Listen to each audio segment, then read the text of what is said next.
Hey guys, and welcome to today's video. I'm Zmore the Dad in DPS, and we're going to be discussing 5 games that I'm incredibly excited that are coming out within the next couple of months.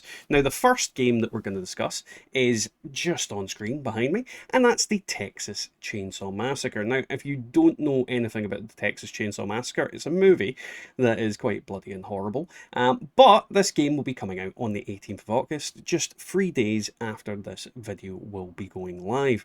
And the objective in this game is essentially one of two things. Now, when it comes to that, you are either on one of two teams. You're either the survivors or you're the killers. The family being the killers and the survivors being people they've kidnapped.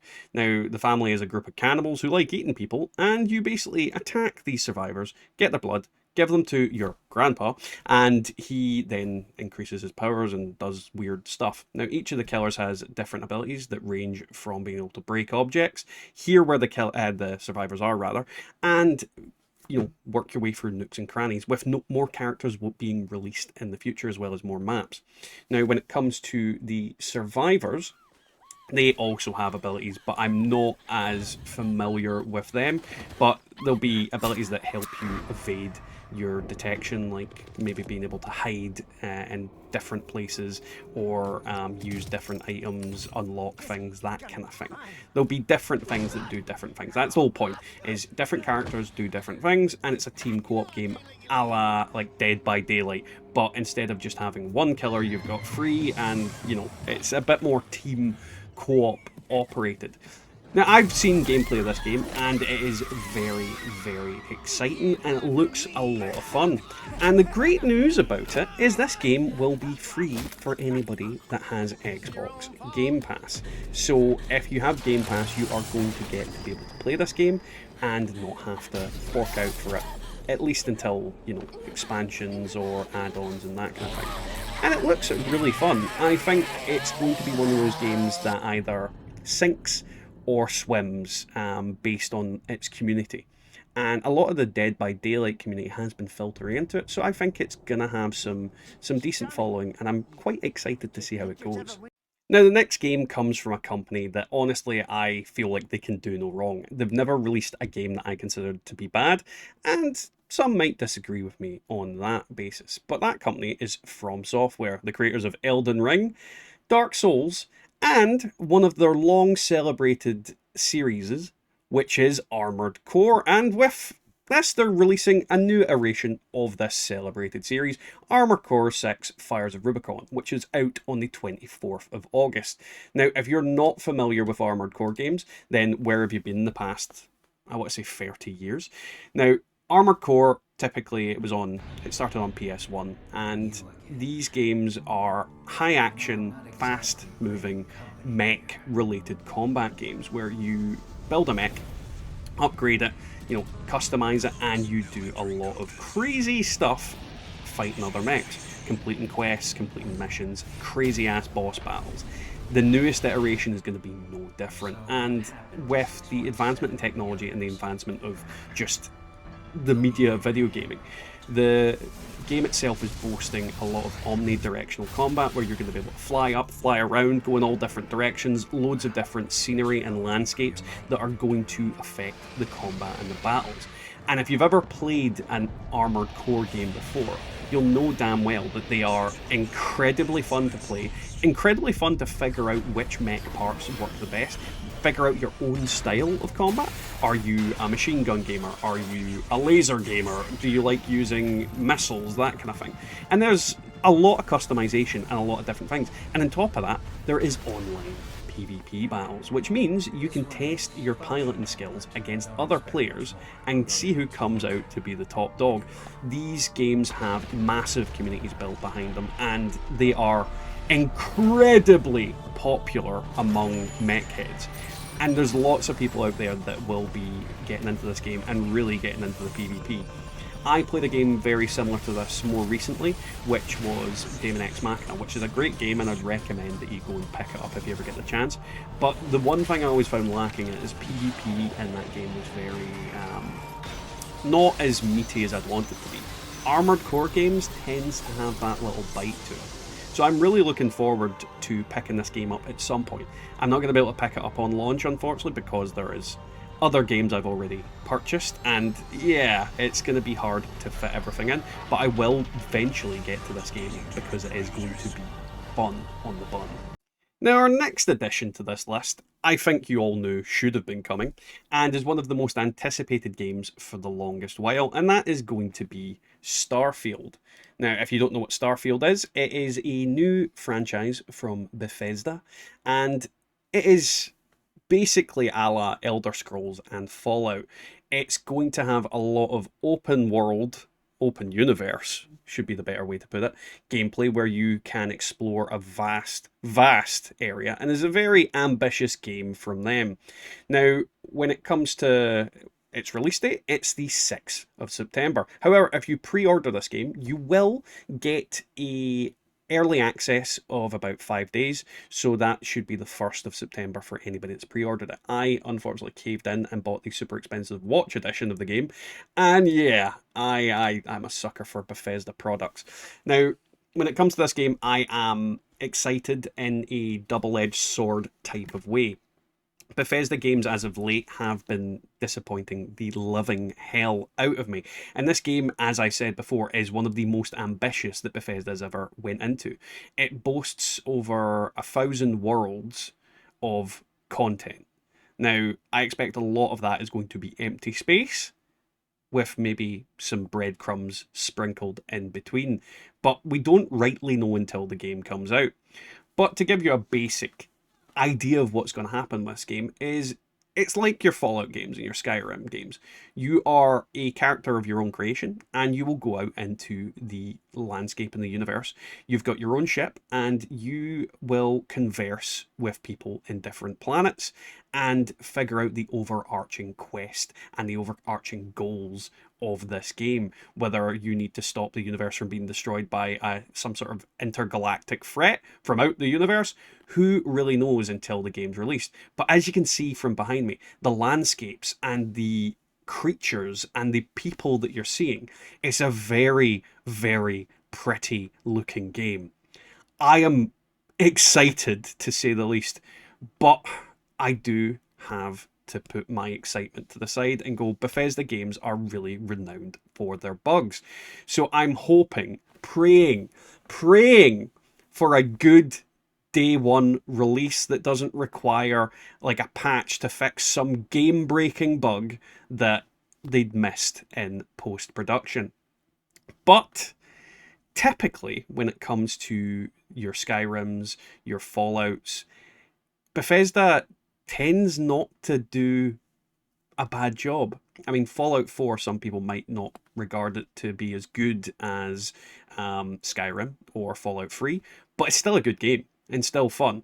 It was only really Fallout 76 that let everybody down, and there have been some releases like Redfall in more recent times that have just been absolutely garbage.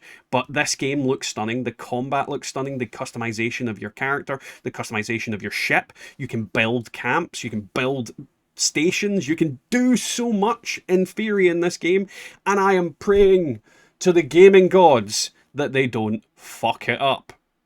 Either way, if anybody's going to fuck something up, it might be Bethesda. So the next game on our list is out in September, and it's a bit of an unusual one. It's a Dark Souls-esque style game with a hint of Bloodborne in there for good measure, that is going to be released on the 19th of September. That is The Lies of P. Now, it has heavy inspiration from the story of Pinocchio, where it basically is a dark version of Pinocchio. And if you don't know about Pinocchio, read a book. I'm not going to explain that story to you. Either way, you take on the character Pinocchio, I'm assuming, and as you explore the world, you are entering some crazy ass combat, as I said, in a Souls-like fashion. And looking at the trailers and the gameplay footage that I've seen of this game, it looks incredibly fun. I'm really enthusiastic about games like this because Dark Souls style games that are difficult, that have very nuanced and intrinsic combat that lets you jump between different styles of gameplay and create different builds. I love games like this because gameplay should be at the core, the most important thing for any game. And I feel like some of these games are rewarding and fun to mix things up and try different things and experiment. This is something that I love about gaming, is experimenting and trying different ways of gameplay. And that's what's drawn me to this. Now, there is another Souls-esque game coming out in the near future as well, Lords of the Fallen, which I believe is out in October, but it didn't quite make this list because I wanted to keep it to the 5.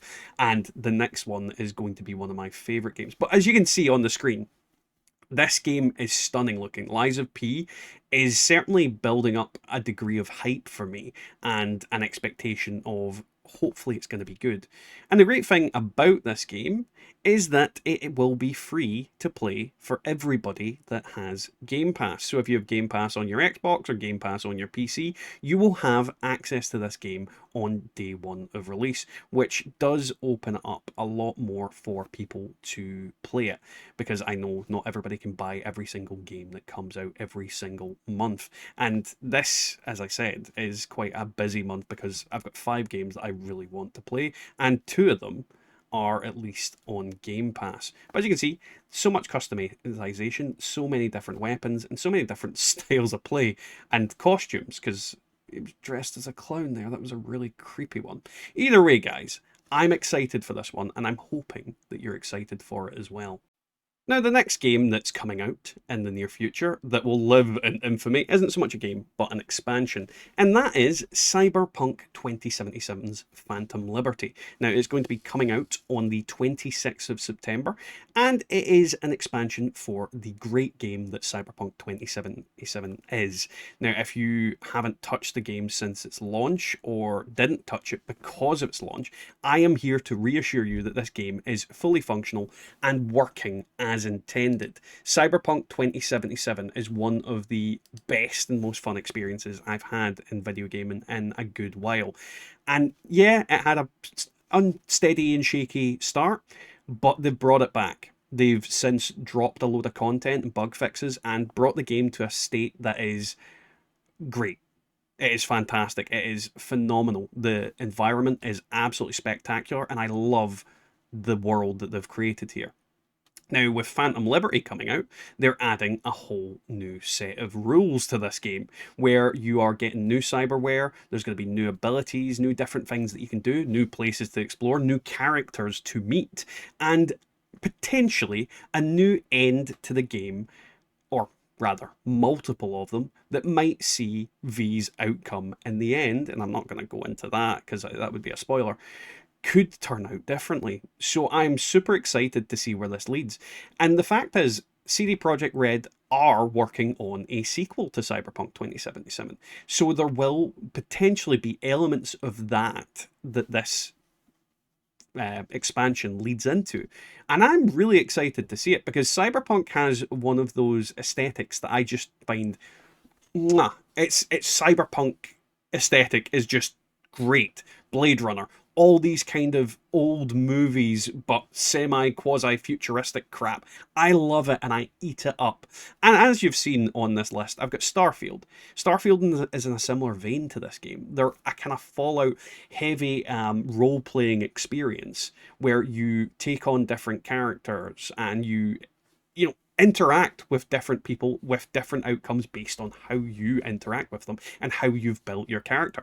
This is going to be a great expansion, and I am convinced, because CD Projekt Red have done it before. Think of Hearts of Stone, Blood and Wine.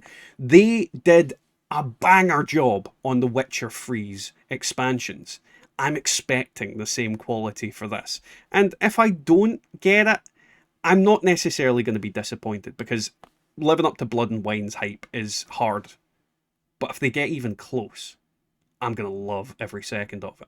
So yeah, that's today's video. Hopefully you enjoyed it. If you did, don't forget to leave a like, a comment, and subscribe. And if there's any of the games that we've mentioned tonight that you'd like me to cover more, or games that I didn't cover that you'd like me to talk about, make guides on, make videos on in general, leave them down in the comments below, because There's a lot of good games that are out there. It's just sometimes we stumble, sometimes we falter, and sometimes live service games can kiss my ass. Either way, guys, don't forget to like, comment, subscribe, as I said, and we'll catch you in the next one.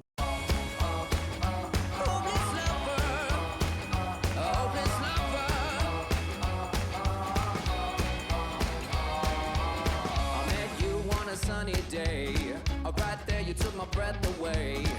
Young and pretty, was it just a dream? The next day you called me up, you told me I'm your little buttercup. You came over and you fell into my arms. Well, I know what I feel, please tell me